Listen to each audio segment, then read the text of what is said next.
शिवसैनिक आणि महाविकास आघाडीच्या कार्यकर्ते बांधवांनो, भगिनी आणि मातांनो, आज अजून मला 4 ठिकाणी जायचंय. काल आपली पूर्ण मुंबईची आणि आसपासचा म्हणजे ठाणे, कल्याण, पालघर या परिसरातल्या जागांसाठी उद्या होणाऱ्या निवडणुकीसाठी मी प्रचाराची सभा म्हणत नाही तर विजयी सभा झालेली आहे. आज केवळ मी आपलं दर्शन घ्यायला आलेलो आहे. आणि साहजिकच आहे की माईक समोर आल्यानंतर काही बोललं नाही तर असं होतच नाही. संजय राऊत जे आता बोलले ते खरं आहे की एका जिद्दीने ही ईशान्य मुंबई आपण मागून घेतलेली आहे.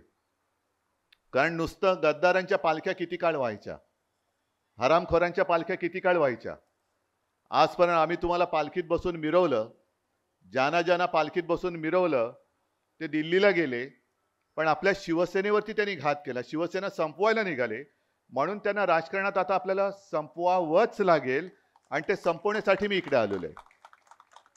मला आता आपले उमेदवार सांगत होते की काल आपल्या शिवसैनिकांनी जी काही धाड टाकली त्याच्यामध्ये आपल्याच महिलांना आणि कार्यकर्त्यांना पकडलं आणि बेदम मारहाण केली. मला त्या पोलिसांची नावं पाहिजेत. बघतो मी पुढे काय करायचं ते. मला पोलिसांची नावं पाहिजेत. आणि पोलिसांना सुद्धा सांगतोय की तुम्ही भाजपचे किंवा फडणवीसचे नोकर नाही आहात. तुम्ही जनतेचे सेवक आहात, मित्र आहात. हे सरकार तर जाते नक्कीच.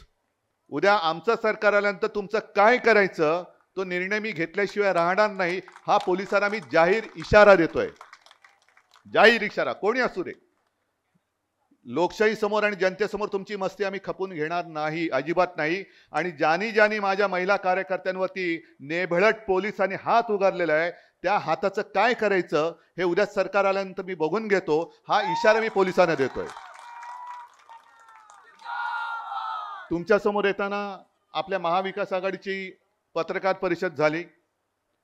काल आपले मोदीजी येऊन गेले शिवतीर्थावरती, शिवाजी पार्कवरती. त्यांना आता काही भरकटलेले आहेत, मेंदूला शीण आलेला आहे, वाटेल ते बोलतायत, भ्रमिष्ठासारखे बोलतायत. मला नकली संतान म्हणतायत, शिवसेनेला नकली सेना म्हणतायत, कधी काँग्रेसच्या जाहीरनाम्याला मुसलमानांचा जाहीरनामा म्हणतायत. काल तर त्यांनी कहर केला. काल ते म्हणाले हा माओवादी जाहीरनामा आहे. अहो, तुमचा हा निवडणूक रोख्यातनं खाल्लेला पैसा तो बघितल्यानंतर तुमचा जाहीरनामा हा खाओवादी आहे. जिकडे जाल तिकडे खाल. सगळे कॉन्ट्रॅक्टरची पैदास आणि कॉन्ट्रॅक्टरची दिवाळी साजरी होते.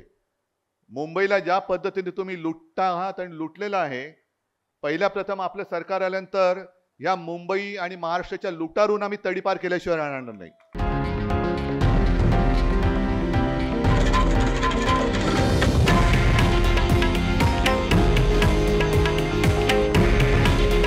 हे आहे देशातील नंबर 1 न्यूज नेटवर्क आणि आपण पाहत आहात TV9 मराठी.